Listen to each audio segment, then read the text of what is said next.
મિત્રો આજની વિડીયોમાં સૌપ્રથમ વાત થશે વરસાદ અને ઠંડીની આગાહી। ગુજરાતમાં જામ્યો વરસાદી માહોલ। ઉત્તર ગુજરાત, મધ્ય ગુજરાત અને દક્ષિણ ગુજરાતના કોઈ વિસ્તારમાં પડી શકે છે વરસાદ। આગામી 24 થી 48 કલાક રાજસ્થાનના પણ અનેક ભાગોમાં છૂટોછવાયો વરસાદ થઈ શકે છે।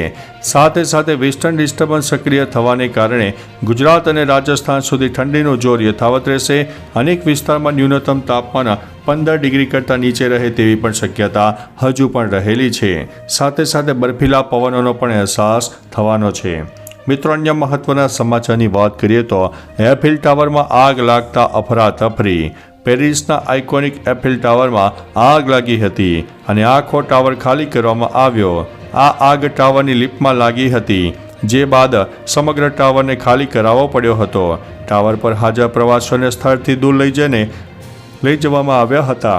નાતાલની પૂર્વ સંધ્યા હોવાથી ટાવર પર મોટી સંખ્યામાં લોકો ઉમટી પડ્યા હતા। તમામને સમયસર બહાર કાઢીને સલામત સ્થળે લઈ જવામાં આવ્યા હતા। મિત્રો, અન્ય મહત્વના સમાચારની વાત કરીએ તો સરકારી સબસિડીવાળા યુરિયા ખાતર વેચતા 4ની અટકાયત કરવામાં આવી છે। બનાસકાંઠામાં સરકારી સબસિડીવાળા ખાતરનો કાળો કારોબાર ઝડપાયો છે।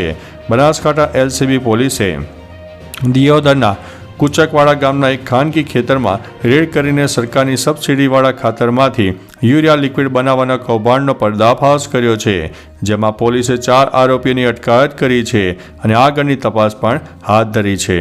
મિત્રો, અન્ય મહત્વના સમાચારની વાત કરીએ તો રાજ્ય સરકારના વર્ષ 2025ના કેલેન્ડરનું સીએમના હસ્તે વિમોચન।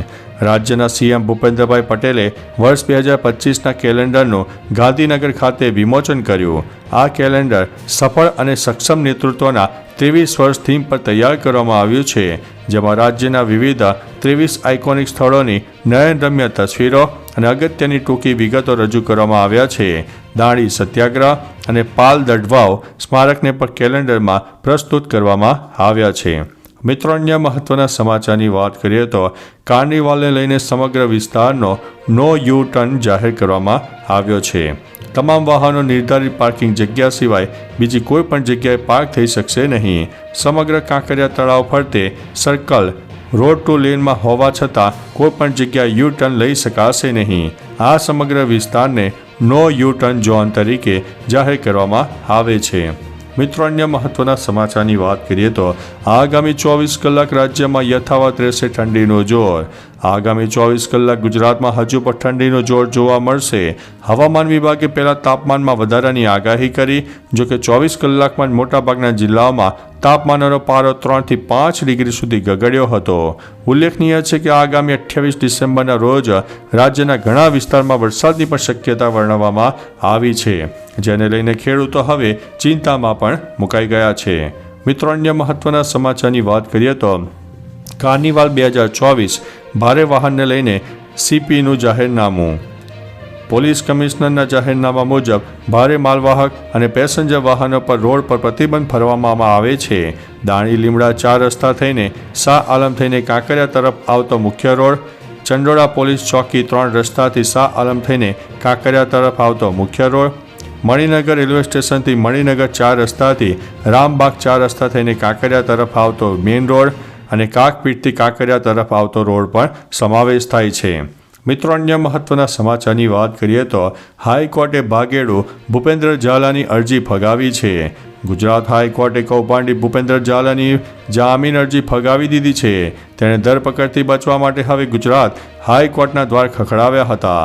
રોકાણની સામે 3 વર્ષમાં બમણા અને સામાન્ય રોકાણની સામે ઊંચા વળતરની લાલચ આપીને રૂપિયા 6000 કરોડનું કૌભાંડ આચર્યું હોવાનો આક્ષેપ કરવામાં આવ્યો છે અને ગાંધીનગર સીઆઈડી ક્રાઇમની ટીમમાં એફઆઈઆર પણ નોંધવામાં આવી છે। મિત્રો, અન્ય મહત્વના સમાચારની વાત કરીએ તો 5 લાખ મહિલાઓની રોજગારી પર સવાલ। રાજ્યમાં પ્રી સ્કૂલની નોંધણીને લઈને સરકાર દ્વારા બનાવવામાં આવેલા નિયમો સામે પ્રી સ્કૂલ એસોસિએશન દ્વારા અનેક રજૂઆતો કરાઈ છતાં નિર્ણય ન લેવાયો। Gujarat independent pre school association દ્વારા સુરતમાં વિરોધ નોંધાવવામાં આવ્યો હતો। એસોસિએશન સરકારના 3 જેટલા નિયમને લઈને વિરોધ કરી રહ્યા છે। આ 3 નિયમના કારણે 5 લાખ મહિલાઓમાં રોજગાર જવાની અને 90% પ્રી સ્કૂલ બંધ થવાની હાલ ભીતિ પણ સેવાઈ રહી છે। મિત્રો, અન્ય મહત્વના સમાચારની વાત કરીએ તો રાજ્યના આ જિલ્લામાં માવઠાની શક્યતા વર્ણવવામાં આવી છે.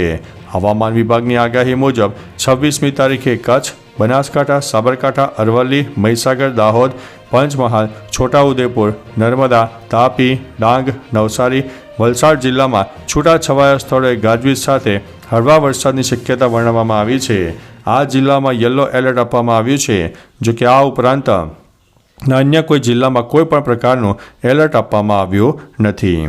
મિત્રો, અન્ય મહત્વના સમાચારની વાત કરીએ તો હવે ફક્ત કોલિંગ અને SMS માટે પણ કરી શકાશે રિચાર્જ. ટેલિકોમ રેગ્યુલેટર એટલે કે ટ્રાઈએ રિચાર્જના ફીના નિયમોમાં સુધારો કરીને મોબાઈલ પર માત્ર કોલિંગ અને SMSની સુવિધાનો ઉપયોગ કરતા લોકોની મોટી રાહત આપી છે. આ અંતર્ગત મોબાઈલ સર્વિસ પ્રોવાઈડર માટે ઇન્ટરનેટનો ઉપયોગ ન કરતા ગ્રાહકો માટે વોઇસ કોલ અને SMS માટે અલગ પ્લાન બહાર પાડવાનું ફરજિયાત કરવામાં આવ્યું છે. મિત્રો, અન્ય મહત્વના સમાચારની વાત કરીએ તો કાર્નિવાલમાં કિંજલ દવે અને ગીતાબેન રબારી સહિતના કલાકારો મચાવશે ધમાલ. 7 દિવસમાં 3 દિવસ ગુજરાતી ગાયક કલાકારો પરફોર્મ કરશે.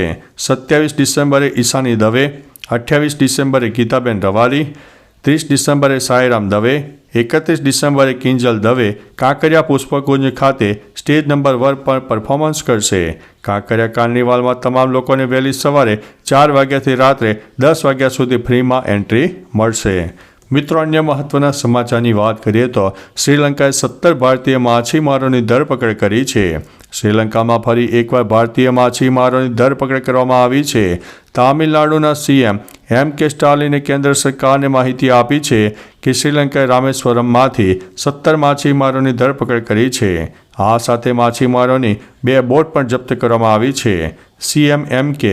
સ્ટાલિને કેન્દ્ર સરકારને માછીમારોને મુક્ત કરવા અને તેમની બોટોને મુક્ત કરવા માટે તાત્કાલિક પગલાં લેવાની અપીલ કરી છે.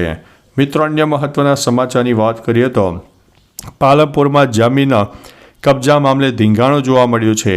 પાલનપુરના રાજપુર પખાણવા ગામે છેલ્લા કેટલાક સમયથી જમીનનો વિવાદ ચાલી રહ્યો છે. ત્યારે અચાનક જ એક ખેડૂત દ્વારા પોતાની જમીન હોવાનો દાવો કરીને કબજો લેવા પહોંચતા બીજા ખેડૂતે આ જમીન પોતાની માલિકીનું હોવાનું કહેતા ઉગ્ર બોલાચાલી શરૂ થઈ હતી, જેમાં બંને જૂથના લોકો સામસામે આવી ગયા હતા, જેથી મામલાને વધુ ઉગ્ર સ્વરૂપ ધારણ કર્યું છે. ખેતરમાં ધીંગાણું વધતા પોલીસને જાણ કરવામાં આવી હતી. મિત્રો, અન્ય મહત્વના સમાચારની વાત કરીએ તો લ્યો બોલો, આ ભાઈ પ્લેનમાં પણ ચા વેચે છે. સોશિયલ મીડિયા પર એક વિડીયો સામે આવ્યો છે જેમાં એક વ્યક્તિ ચાલુ ફ્લાઇટમાં ચા વેચતો જોવા મળી રહ્યો છે. આ વ્યક્તિ છે ઇન્ડિયન ચાયવાલા તરીકે ઓળખે છે. ઇન્સ્ટાગ્રામ ઉપર તેઓના 40,000થી વધુ ફોલોઅર્સ છે, જે ઇન્ડિગોમાં છેલ્લા ઘણા સમયથી ચાલુ ફ્લાઇટમાં ચા વેચતો જોવા મળે છે. આ વિડીયો સામે આવ્યા બાદ લોકો પૂછી રહ્યા છે કે શું ફ્લાઇટમાં આવી રીતે ચા વેચી શકાય? તો ચાલો મિત્રો, ફરીથી દેશ અને દુનિયાના સુપરફાસ્ટ સમાચાર લઈને મળતા રહીશો. ત્યાં સુધી અમને રજા આપશો. નમસ્તે.